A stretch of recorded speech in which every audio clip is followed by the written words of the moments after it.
truly, like, I think more Americans, this shouldn't just be background noise. And it really is. And nobody really thinks about it or talks about it, or if they do, it's like, oh yeah, what's Trump going to do with the troops? Let me tell you where my thinking is. Maybe it's I'm typical of what you believe people think.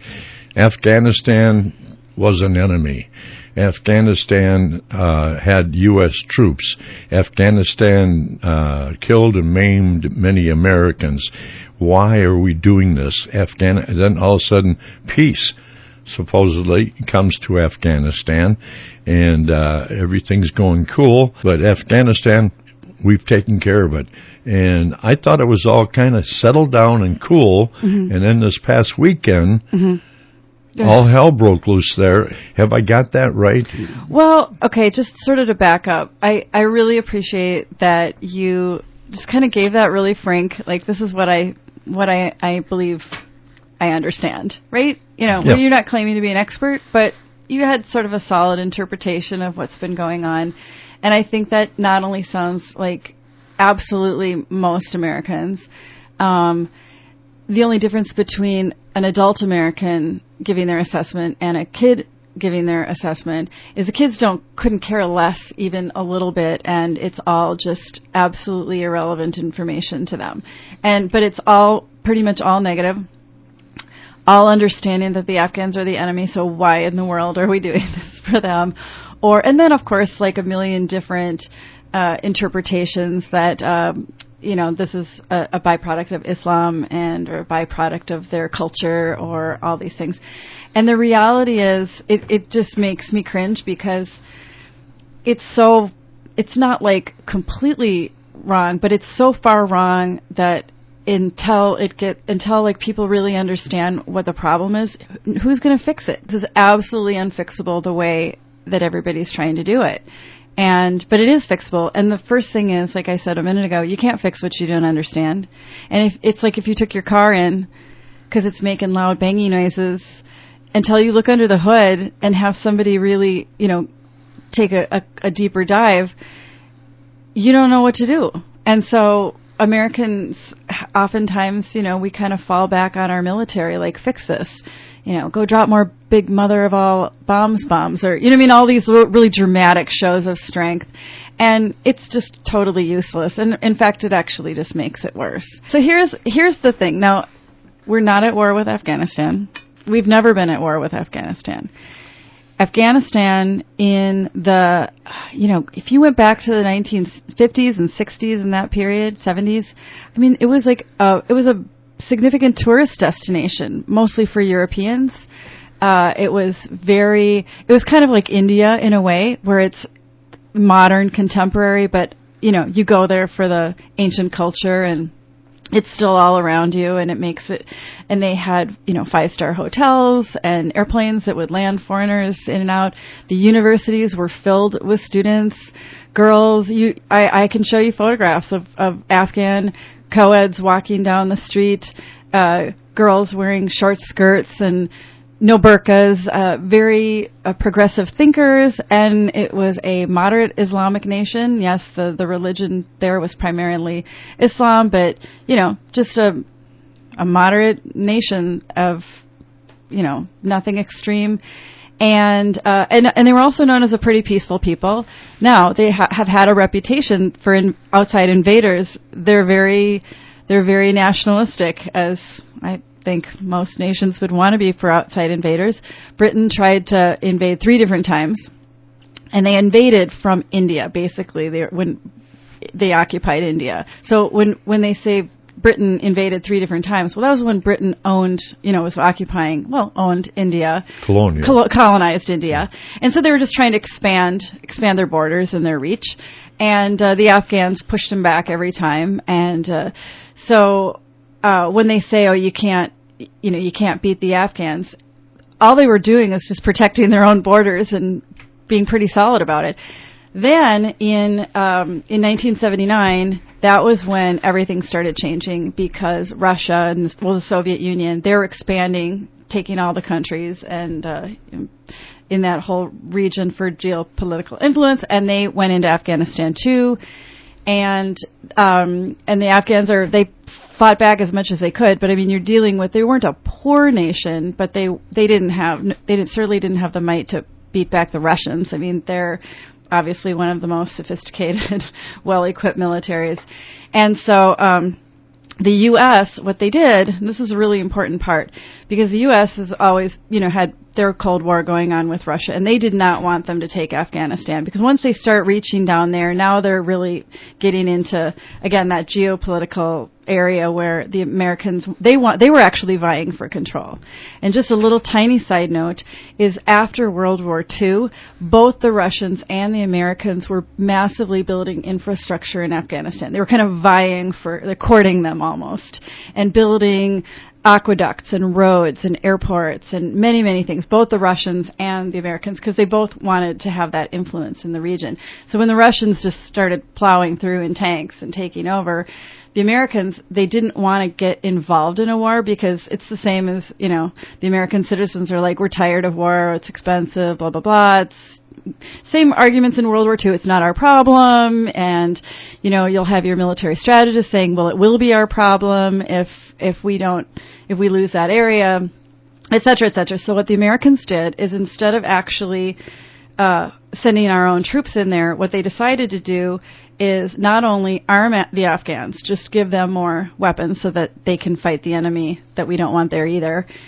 But also, they pulled off a really strategic move, which backfired incredibly. They recruited, they're called mujahideen fighters. They recruited basically gang members, or of gang member mentality from all the neighboring regions.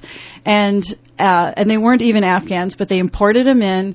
Bin Laden was one of them. I mean, just ruthless fighters. And they thought, well, this will be great, because you not only have all this weaponry that we're giving you, but here's these diehard fighters and leaders, and they'll get the job done. And they did get the job done. But then what happened is, and you can watch Charlie Wilson's War sometime. It's a great movie. Tom Hanks is in it, so it's got a good all-star cast. It's not so overly documentary, but you'll marvel at like the true story that nobody knows. So after they pushed the Russians back with these mujahideen fighters, they didn't want to do nation building or any of that other costly stuff. But there's a power vacuum. There's no government there. And after 10 years of fighting, the infrastructure's crumbled. The place is a mess. But schools had been shuttered. People displaced. It's chaos. But instead of doing anything to just sort of help them get on their feet again, they just left the vacuum there. So all of these mujahideen, you brought in the gangsters of the world, and what do you think they're going to do? They're all fighting for control. So it propelled them into a 5-year-long civil war where all of these different warlord factions from these different regions were all fighting for control. And none of them are Afghans. I mean, they're all outsiders, and when you're dealing with El Chapo times 10, they don't care, and they don't even care what they're destroying, because it's not their country anyway. And so it's just this free-for-all that went on for 5 solid years. And my Afghan friends are like, that was the worst of all. That time was the worst of all, because there wasn't even any sense of decency. Like even in World War II, there were areas that nobody wanted to bomb just because they were too beautiful and historic, right? Like parts of Paris or, different regions and things. And this is like you're dealing with people who couldn't care less. And so that went on for 5 years. Again, schools are shuttered. Nobody can even move. The front lines were all over the place. I mean, people just died in their homes because they couldn't even get to a store. And one of my friends, he was born during this time, and when he was born, the family had already dug his grave in the backyard because they're like, he'll never survive. And he did. It's another story. You should have him on someday. Anyway, and then what happened is the only end to this was, and I mean, if the Americans didn't want to get involved before, they certainly don't want to get involved now. Now it's just a crazy, crazy fight. And so, meanwhile, there's so many refugees that had fled across the borders, and they're living in refugee camps, and a lot of them are in Pakistan, and at these Pakistan refugee camps, most of the kids are orphaned. I mean, they have no parents. Nobody's looking out for them. So this is where the Taliban started. And it was started as, and as member Ramiz Alawala pointed out, the Saudi funding came in. And this is when the Saudis were wanting to get away from liberal religion and kind of get into more conservative religion. And they funded a lot of these trainings. And this is where this extremist ideology came in. It was targeted very strategically with a lot of money, a lot of people happy to take advantage of this and take advantage of these Afghan orphans and Pakistan. There's a lot of orphans. And then they created a militia out of it. And the militia came in because it was very well organized and funded, and it came in back into Afghanistan. And that was actually had enough power to push all of these warring factions out of business. They didn't kill them, but they just pushed them all to the north, and they displaced them out of Kabul. The Taliban took over.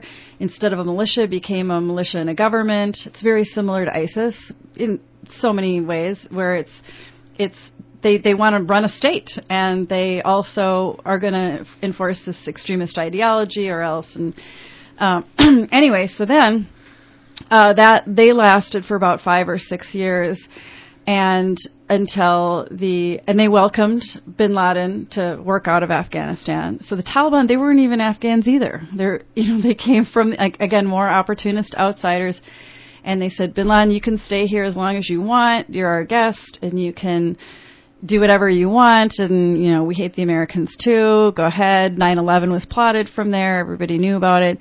And it wasn't until 9/11 and the Americans knew, our government and CIA knew all this and stuff. But at what point do they want to get involved? I mean, it's just such an ugly, hot mess. Nobody wants to get involved because nobody even knows what to do about it. And until 9/11, then now everybody's like, oh, Afghanistan. And then now everybody's attention is focused to Afghanistan. That is a pretty quick timeline, but at no point were the Afghans the enemy. The Afghans are the opposite. They're like these people that are literally trapped in the middle of all these outsiders' agendas.